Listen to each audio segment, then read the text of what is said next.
Well, good morning, everyone, and thanks for attending. Become a Salesforce certified developer.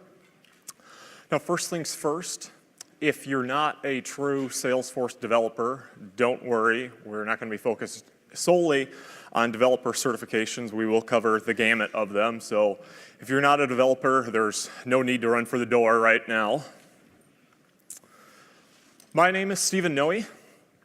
After this presentation, if you have any other questions or you just want to connect, you can find me on Twitter at @snowycloud. And what I hope to do this morning is to take some of the knowledge that I've gained in achieving these 11 Salesforce certifications that you see here and pass that along to you. So now you have all probably heard about Salesforce certifications. And probably one of the first questions you ask yourself is why? Just why should you go about getting certified? The official pitch from Salesforce, which you can find on their certification website, is demand for Salesforce experts is growing rapidly, and companies are looking for proven professionals. Companies who use certified cloud specialists see smoother deployments and better use of Salesforce. Getting certified boosts your career and enables you to contribute even more to your organization's success. So just what exactly does that mean? As you're probably all aware, Salesforce as a company, as a CRM, as a software development platform, is extremely popular right now and only growing in popularity. And what's that mean? Is that customers that are using Salesforce are looking for proven professionals to help them out and get the most use out of Salesforce. So whether this be a new implementation of Salesforce, maybe an add-on project, or maybe just some development work. Now you, as a skilled Salesforce professional, what can you do to really stand out to those companies and help you as you may be pursuing new career opportunities, whether that be at your current company, maybe you're looking to just move into another role or move up, or maybe you're looking outside of your current company, maybe you're a Salesforce end user or an administrator and you're looking to get into consulting. Having Salesforce certifications on your resume can certainly help you stand out and help get your foot in the door. But it's important to note that while Salesforce certifications can help you get that foot in the door, it's not the only thing that companies are going to look for. Say you're applying for a Salesforce administrator position. Any reasonable hiring manager, they're not just going to look and see that you have the administrator certification. They're really going to look at all of your skills combined. So your previous experience, any Salesforce projects that you've worked on, your communication skills, how you interview, how you interact with people, all of those are still extremely important as you pursue new career opportunities. So getting Salesforce certified can certainly help set you apart in that stack of resumes, can really help get your foot in the door, but just know that it's just part of your resume. So now that you know some of the reasons why you might want to get certified, just what can you get certified in? So since developers was in the name of this presentation, we'll go ahead and start there. Salesforce splits out each one of their certifications into a different category.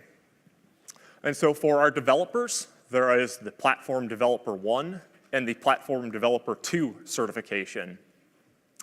Now, both of these test your development skills on Salesforce. So you will need to know Salesforce's coding languages, such as Apex, Visualforce, and Lightning. The Platform Developer 1 is a prerequisite for Platform Developer 2. So know that you do need to pass that before taking Developer 2. And for that Platform Developer 2 exam, in addition to passing a proctored exam, there are some additional activities that you must successfully pass in order to achieve that certification. you will have to pass a programming assignment and a written essay. So that programming assignment, Salesforce will give you a specific project, which you actually then must code out and return that to Salesforce for review. And then for the essay portion, you will be given a series of project and requirements, and then you'll be required to actually write an essay explaining your solution to those requirements. Next, for our app builders, Salesforce has a certification for called Platform App Builder. Now, this certification tests the configuration that you can do actually within the setup menu. So this is all point and click, your typical declarative development. So what that means is that there's actually no need for to actually understand coding to pass this certification. It is important to know that you do need to know that line between what you can accomplish declaratively within Salesforce versus a requirement that requires you to use code. Moving on, for our architects, there are a number of architect domain certifications that Salesforce has recently released. And each one of these focuses on a very specific piece of the Salesforce platform. So you see here we have development lifecycle and deployment, integration, data architecture and management, identity and access management, sharing and visibility, and then mobile solutions architecture. So each one of these focuses on a very specific technical aspect of the Salesforce platform. All of these are really independent of one another, so you can take them in any order that you wish. Neither is a prerequisite for one or the other. And really, the purpose of these architect domain certifications is to really help prepare you for the Salesforce Technical Architect certification. The Technical Architect certification really is the most prestigious and difficult certification to achieve. This is really for true Salesforce experts that know all facets of the Salesforce platform. In addition to passing a proctored exam, what really makes this certification difficult to achieve is that you will be required to pass a review board presentation. And what that means is that you'll actually register and go on site to a Salesforce office. There you will be presented with a very specific project and requirements. And then you'll be given some time to devise your technical solution to meet those requirements. And then you will actually have to present your solution to a review board of Salesforce employees, and then you'll actually have to answer questions about your solution. So that one is certainly very difficult to achieve. Moving on, for our admins, we have the Salesforce Administrator and the Salesforce Advanced Administrator certifications. Both of these focus on the task and activities that your typical Salesforce administrator can expect to be responsible for on a day-to-day basis. And that admin certification is a prerequisite for the advanced admin. Moving on to the next category, implementation experts. For some of Salesforce's key products, there is a consultant exam for those products. So you can see here we have the Sales Cloud Consultant, Service Cloud, Marketing Cloud, and Community Cloud. And for each one of the exams, these are focused on the actual implementation of that specific product.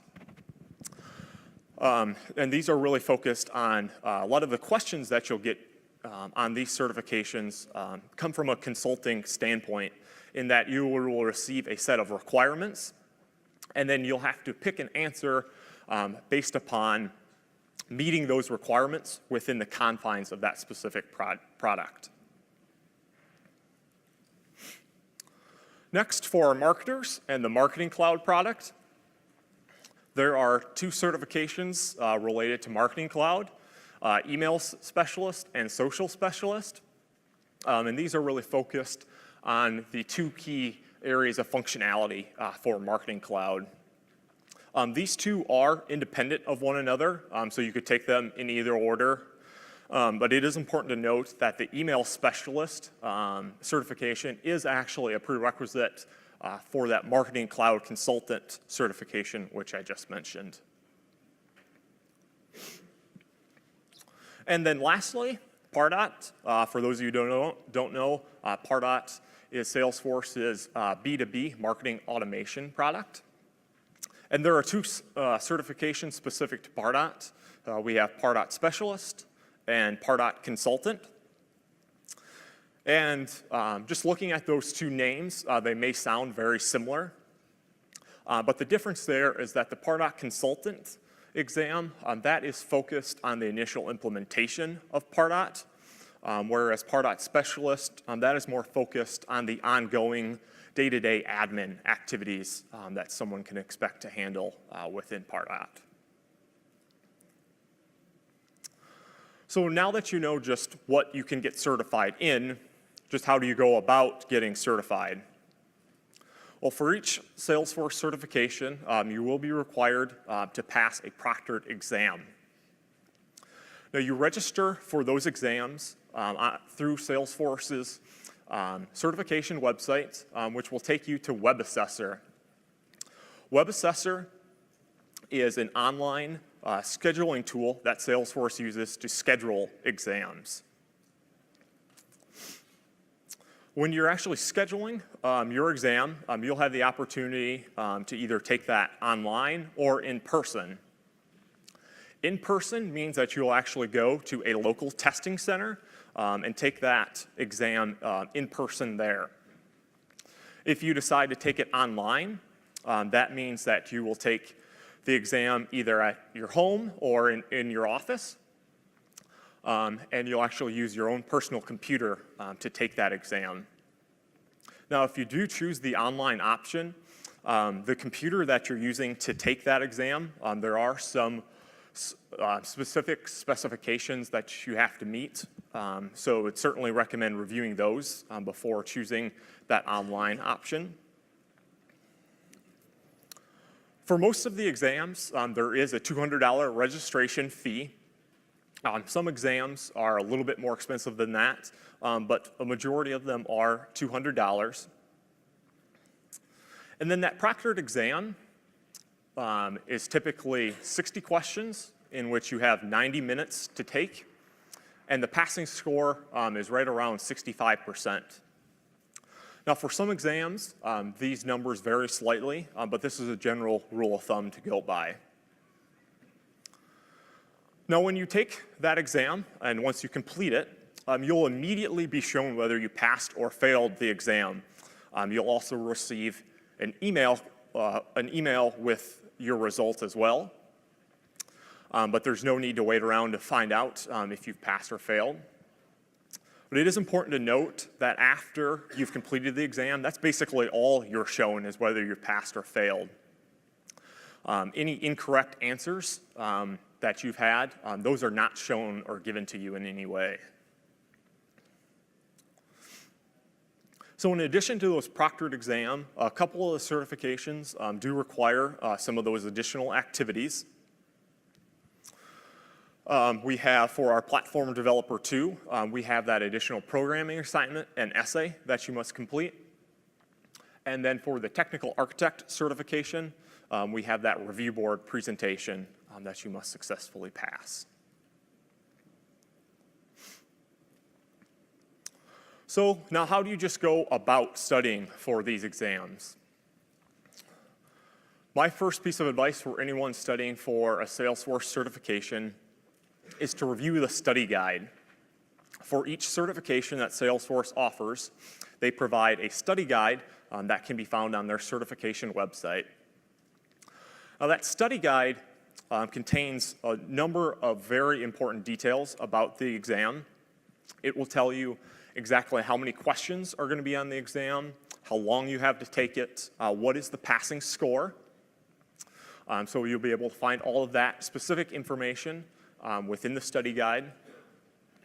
The study guide will also provide some high-level information about the types of individuals that should be taking the certification, some general knowledge that you should have before taking the certification in order to be successful. And as well as it'll also offer some additional training documentation and some suggestions for those to help aid your studying. But probably the most important piece of information in that study guide is the exam outline. And here's a snippet of one exam outline here. And what's so important about that exam outline is that it'll tell you the exact topics that will be covered on that exam. Now, as we know, Salesforce is an extremely broad platform. There's all sorts of features and functionality. And so what the outline does is it helps us really hone in on what topics are going to be asked on each specific certification exam. Additionally, for each grouping of topics, there's also a weighting provided so that this gives you an idea of what topics are going to be more or less prevalent on a specific exam. Next, Trailhead. For those of you who don't know, Trailhead is Salesforce's online learning module. It really is the fun way to learn Salesforce in that as you're going through Trailhead and you're completing modules and you're doing activities, you'll actually be rewarded with badges and points. So it really gamifies the learning process and really makes it a fun way to learn Salesforce. Additionally, Trailhead has all sorts of content, whether you're an end user, an admin, a developer. There's going to be specific content on Trailhead for you to learn. I personally like to use Trailhead when I'm learning about a new Salesforce feature or functionality that I haven't worked with in the past, because Trailhead really provides me the ability to really get hands-on learning with that new feature or functionality. Next, the developer documentation. This is Salesforce's online knowledge base. And this really gives you all of the nitty-gritty details about specific Salesforce features and functionality. So if you're looking for some really specific limit or permission that's needed to enable this type of feature or functionality, you're going to find that in the developer documentation. The developer documentation also provides some really handy coding guides, like this Apex example that's shown here, as well as other ones for Visualforce or Lightning.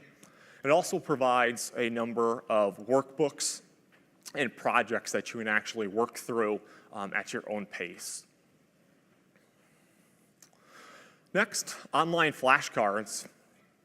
A number of members of the Salesforce community have taken their own time and put together flashcards for different Salesforce certifications. Now, these flashcards can be hosted on a number of different sites. The example that you see here is from Quizlet. But in general, how these flashcards work is that on the screen you'll be prompted with a question. You'll be able to devise your answer to that question. And then all you do is just simply click, and the card will flip over, and you'll see the answers. So you can find these easily online by just doing a quick search for the specific certification that you're studying for, and then adding flashcards. Lastly, podcast. Just help switch up your Salesforce studying. A lot of what I've gone through before is really active studying. You're reviewing content, you're reading through documentation, you might be doing some hands-on activities. To really help break that up, I like to listen to different Salesforce-specific podcasts. Now, there's a number of these out there, and each one kind of has their own niche on what they're focused on. There's some out there specific for admins or marketers or developers. And these really just help round out your studying. It's a good way to kill your drive into work in the morning.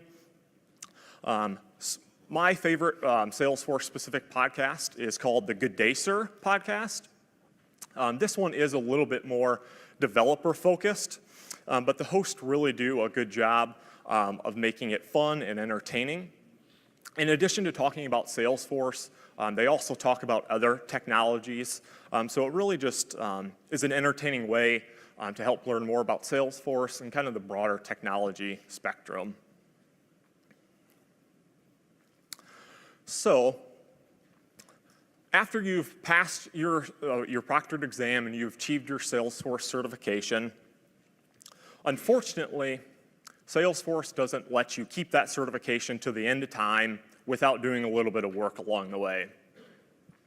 In order to maintain your Salesforce certification, Salesforce requires you to pass their maintenance exams. Now, these maintenance exams are online, non-proctored tests. So by non-proctored, that means that you're able to take them whenever you want to. You don't actually have to schedule a set time. You can reference any other materials that you need as you're taking the exam. So you can reference the release notes as you're going through the exam. And these are generally fairly short. I think 5 to 10 questions for the most part. And these maintenance exams are made available for each Salesforce release, but just know that you do need to complete them by a specific deadline. So as you can see here, the release exams for Winter 17, which will be made available here in a couple of weeks, the exams for that release will be available at the end of the month here. And then you can see we have all the way until next June in order to pass those. So you really do have a very large time frame there to complete those exams. And now being released alongside of the latest Salesforce releases, these exams are focused specifically on changes and new features and functionality of that release. So really your best bet for passing these exams is to really just continue to reference those release notes. And it is important to note that there is a $100 annual maintenance fee that Salesforce does charge you to maintain that certification year over year. So now, some tips and tricks to help you get certified. First off, if you've made the decision to get certified, probably the first thing to do, even before you start studying, would be to talk to your employer about reimbursement. A number of companies offer some sort of continuing education benefit that will help reimburse you for the cost of the initial Salesforce certification, most likely your annual maintenance charge, as well as if there's any additional training materials that you purchase. Maybe you go to one of Salesforce's studying classes. A lot of times employers will reimburse you for that. So even before you start studying, would certainly help, would reach out to your manager and see if that's an option for you. Next, if you're looking at getting your first Salesforce certification, I would highly recommend starting with the Platform App Builder or the Administrator certification. Now, neither of these two I wouldn't call them easy, but they are more entry-level focused, as well as they do serve as a prerequisite for a number of other exams. So if you're looking at achieving more than one certification, these are certainly good places to start. As you go about your studying, I would always recommend using that study guide as your foundation. For me personally, when I'm starting to study for a new certification, the first thing I like to do is review that study guide and look at that exam outline. I'll go through that exam outline, and for each topic, I'll mark whether I feel fairly comfortable about that topic or if it's one that I'm a little bit unsure of. This really helps guide my studying so that I know that I need to focus more of my studying on those topics that I felt a little bit unsure about And I can probably spend a little bit less time about those topics that I feel like I have a pretty good grasp about. From my personal experience, I would recommend taking the test in person if possible.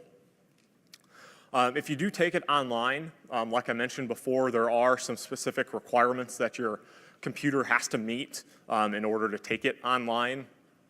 For example, you have to have one of those external webcams. You can't have one that's actually integrated into like the lid of your laptop. I've heard some horror stories from people about having to remove everything from the walls in the room that they were taking it. They had to remove everything from the desk that they were taking it on. They had to kind of do some weird dance of holding the mic or holding the webcam up and kind of spinning it all the way around the room to show the proctor that everything was cozy. So to really avoid all that potential stress and confusion on your test day, I would recommend taking the test in person if at all possible. Most likely, there's going to be a testing center fairly close to you, so really getting in and taking the test in person really shouldn't be a problem. I like taking them in person because I know that when I walk into that testing center, the only thing that I have to worry about is passing that exam. I don't have to worry about anything else. As you're taking that exam, you'll be given a piece of scratch paper and a pencil.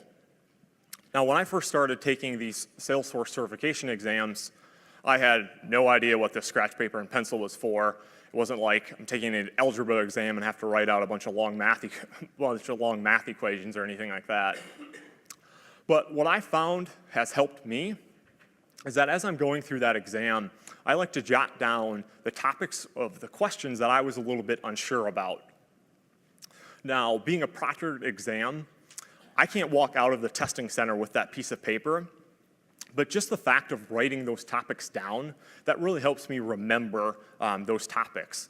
That way, if I happen to not pass the exam, I have a better idea and I've retained those topics that I need to study a little bit more on. So as you're going through your exam, I would recommend writing down those questions that you're unsure about. On the topic of not passing, don't be afraid to fail. I've heard some people talk about studying for 3 or 4 or 6 months just because they don't feel entirely confident that they're going to pass the exam the first time they take it. If you don't pass your exam, don't worry. It's not the end of the world. You can always retake your exam. The retake fee is generally half of what your registration fee is, so it's just another $100. And really, going in and actually taking the exam, that might be some of the best studying you do. That way, you're going to get a feel for the testing process. You're going to get an understanding of the types of questions that Salesforce is asking. You're going to get an understanding of how those questions are being worded. You'll understand the topics that you felt uncomfortable about. So really don't be afraid to fail. A lot of extremely smart Salesforce people have passed or have failed previously. I myself have failed in a certification exam. So really don't be afraid to go in there and give it a shot. Now, if you happen to not pass your exam, like I said, don't worry about it. But I would highly recommend retaking the exam as soon as possible after that. Taking it as soon as possible afterwards, that's really when you're going to retain the most information. If you put it off for 6 months or maybe even a year, you're really just going to have to do all of that studying over again. But if you get back in there and retake that exam as soon as possible, you can really just focus your studying on those topics and questions that you felt uncomfortable about, and then get back in there and retake the exam. It is important to note that on that retake, Salesforce just doesn't have a set bank of 60 questions that you'll get asked every time. When you retake that exam, you're going to see a completely different set of questions, but they are also going to be along those same topics. So I would highly recommend retaking that exam as soon as possible afterwards. And then lastly, always, always, always remember to take those maintenance exams. if you don't take your maintenance exams by those completion deadlines, you will lose your certification. And in order to achieve that, you'll have to go back through the entire process again. Like you saw, the window to actually pass those maintenance exams is extremely large, so you shouldn't have a hard time on being able to find time to take those. The maintenance exams are non-proctored, so you can reference the release notes as you're taking those. So don't let your maintenance exam expire just because you forgot. Just because you forgot to take this. You've invested a heavy amount of time in studying and achieving that initial certification. You've made a financial commitment. Don't let that all go to waste. And so with that, we have a little bit of time remaining, so I'll open it up for some questions. Right back there. Hi, so you were talking about the maintenance exam, and you said, go over the release notes. The release notes are very long, and I'm going to be honest, they're not the most exciting reading I've ever. Any other suggestions for how to prepare for a maintenance exam?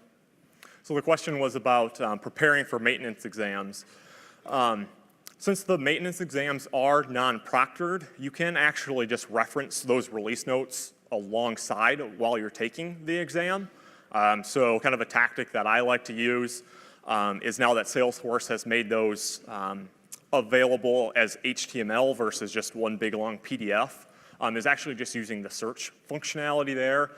Generally, based upon the question, and then what's in the release notes, you'll be able to find the topic within the release notes and then just be able to review it side by side.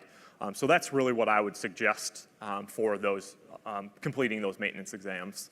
And then right behind her. Just curious, if you pass, but you don't get 100% of the answers correct, what's the business case for not letting somebody know that their perceived knowledge is not right?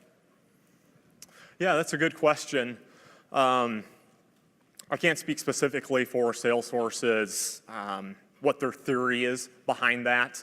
I guess my best guess at that would be that Salesforce really kind of wants to keep a lid and really make sure that those proctored exams really stay sacred. So instead of really giving you exactly what questions you answered correctly or incorrectly, they're really just trying to limit that, just because they don't want somebody taking their results, maybe posting those online or doing something like that. Right here in front. Yeah, how long is the developer exam, and do you have to turn in the code on the spot, or do you turn it on later to complete? So you were asking about the programming assignment? Yeah, like developer. Yep. So that's for the Platform Developer 2 certification. Not one, only two. Only two where you have to take that additional programming assignment. And you'll register for that through WebAssessor. And then when you're selected, you'll actually be given those requirements, and then you have a window of, I believe it's 30 days to actually complete that programming assignment before you have to turn that in. And then at that point in time, Salesforce reviews the code that you're submitting, and then you would get your score on that. And then how long is the level 1 exam? It's like a 2-hour exam. It's not, you don't have to turn in code, you just answer questions. Yep, you're just, for the Platform Developer 1, you're just, it's just a proctored exam that you're taking for that. So you're not actually writing any code for that. And I believe that is just a 90-minute exam on that one. Yep. Right over here. So the question was about the maintenance exams and the timing of those. So I believe those are timed, and I believe you have 30 minutes to complete those. But like I mentioned, they're generally fairly short in terms of the amount of questions, usually 5 to 10. Okay. Yep. Right over. Yep, go ahead. You mentioned taking app builder or administrator. If you're just interested in the development side, why bother doing that? It's not a requirement. If you're only interested in development, you could certainly just go straight to the Platform Developer 1 certification. I do suggest, if you're interested in any other sorts of certification, any of those consultant certification, that's where it is a good idea to get that administrator certification first because it is a prerequisite. But if you're really only focused on that developer track, then yeah, you can probably just focus on those 2 certifications. Yep. And then right behind her.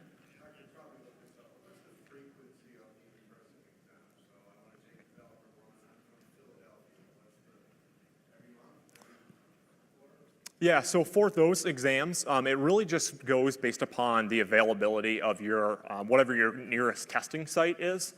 But for the most part, say if you're from a large city, you can really schedule those really at any sort of interval. If you wanted to take it tomorrow and they had availability, you might be able to schedule it like that.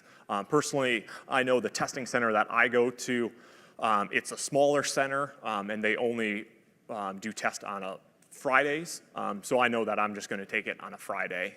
But you'll actually be able to select the date and time that you want to take those. So there's really, when you're taking those in-person exams, there's not really a specific window at all. It's really just based upon the availability and space constraints. Nope, exactly. You'll go in, and it's general like you have, kind of just like a little cubby hole where, and then they'll load the exam on that PC, and then you'll just go ahead and take it. Yep. Right here in front. Are those testing locations on certification.salesforce.com? Is that where I would find a list of those locations? Yeah, to actually get to those those locations, you can start at certification.salesforce.com, and then you can go to register for an exam, and that'll take you over to Web Assessor.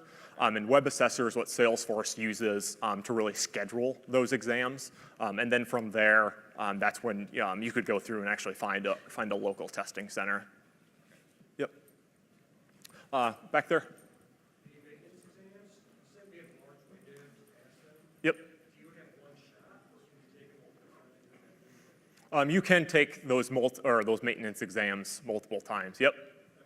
You have to pay extra every time? Nope. You only have to pay your annual fee. So basically, you're paying every 3rd time you're taking those maintenance exams. Since there's going to be 3 releases a year. That's the $100? That's the $100. Yep. You only do that once. I'm sorry. You only do that once a year. Once a year. Yep. So it's once a year and you get all 3 exams. Yep. Exactly. Question here. Concerned about like the questions that you fail, and you said Salesforce doesn't show you the ones, but do they have a way of like showing you the areas that you need to study more? Well, I got an answer for this. Just from hot off the press. So a coworker took one of these exams last night, and they might be announcing this at Dreamforce this year. Well, now they are giving you sort of a results summary. Right. And so you can see the topic, which is a high-level category, and then your percent correct within that category. Yep.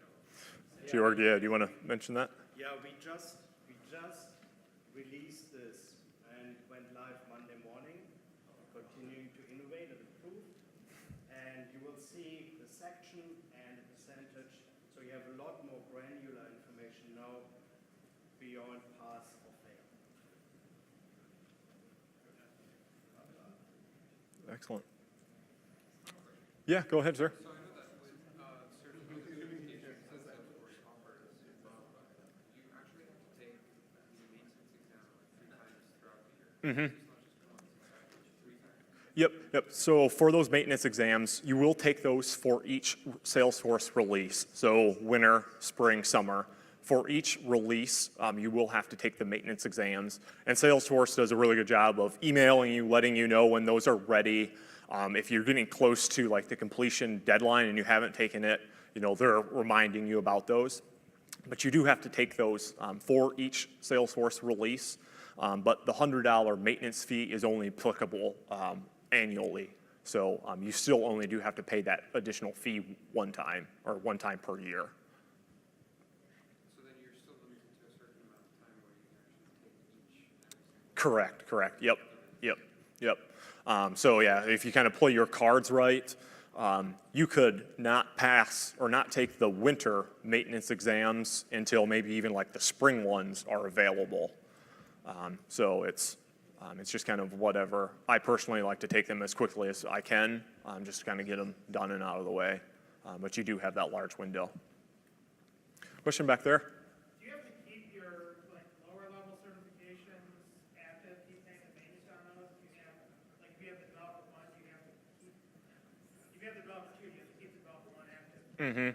Yeah, so that question was about having kind of lower level and higher level certifications and the exams for those. So the maintenance exams are really kind of specific to the category, not so much on a specific exam. So for like the developer or the administrator exams, say you have both Platform 1 and Platform 2, or you have admin and advanced admin, the maintenance exams cover both of those. So if I had both admin and advanced admin, I only have to pass the quote unquote admin maintenance exam, and that really, One annual fee for both of those? what's that? It's just one annual fee for both of those? Correct, yep, exactly. Any further questions? Oh, go ahead. Speaking on an annual fee, so if I have several certificates that I want to have, the maintenance exam, is that applicable to all certifications that I have? Yeah, so it's really goes back to that category level. So if you have like both advanced admin and admin, the maintenance fee is really only going to be $100 for both of those, since they're really in the same category. Yep. Any last questions here? All right, well, thank you everyone for attending. I certainly appreciate it.